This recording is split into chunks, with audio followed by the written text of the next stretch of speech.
The vaccine.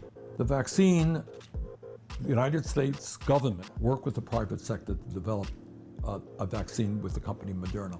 They own the intellectual property of the vaccine. Okay, you got me? There are people all over the world who cannot afford it. I've got the vaccine here in my hand. You can't afford it? Sorry. You tell me. Is that criminal?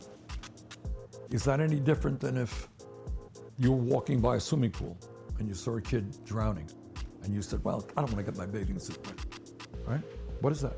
How do we describe that? So in other words, these are the kinds of crime is not just committed by people who rob banks. Terrible crimes are committed by people in three-piece suits, distinguished gentlemen who contribute money to the local art institute and to charities, right? And they're upstanding citizens who make decisions that kill lots of people. Do we talk about it in that way? You tell me.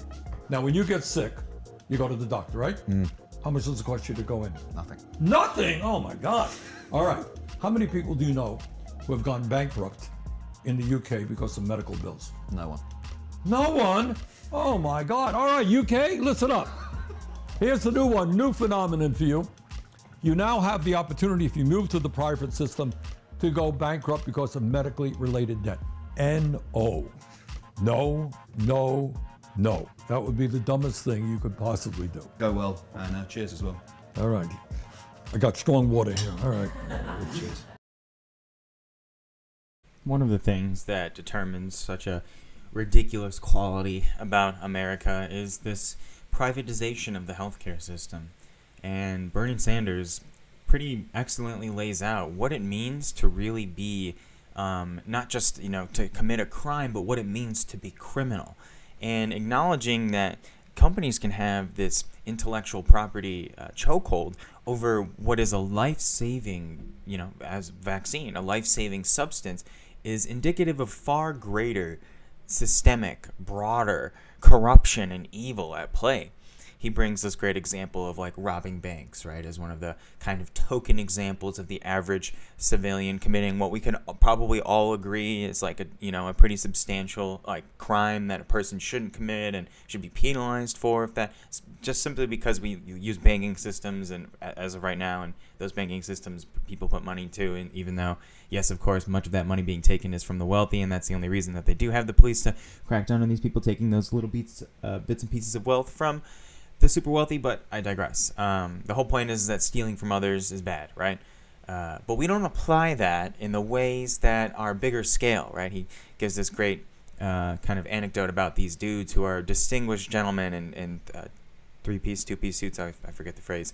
And they commit money, or they donate money to charity, and they give money to the Art Institute, right? These people are committing crimes, actual human rights violations, preventing people from being given what will help them, what will heal them, what will make them safe and okay, and prevent them from dying, from spreading a massive infection to one another. No, we can't have that. We can't have something where we just give people something they deserve to help them. We have to profit off of it. In fact, we have to claim that the healing solution, that the problem fixer is intellectual property, and it needs a patent, and it should be only allowed to be sold with these certain companies and licenses and permits, as if you can actually privatize a cure for something.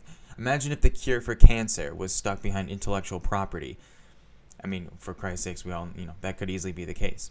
And I think in just this short little bit here, we can really kind of help illuminate just how we are living, and how these people who control everything are the actual tyrants, the actual evil people. And they're getting in the way of our progress and the health of our average human being. They're the problem. They're the criminals. Not your average dude smoking weed, not your average dude trying to shoplift from a store to feed his family. No, the people at top. These people are the problem. Thank you again. Take care.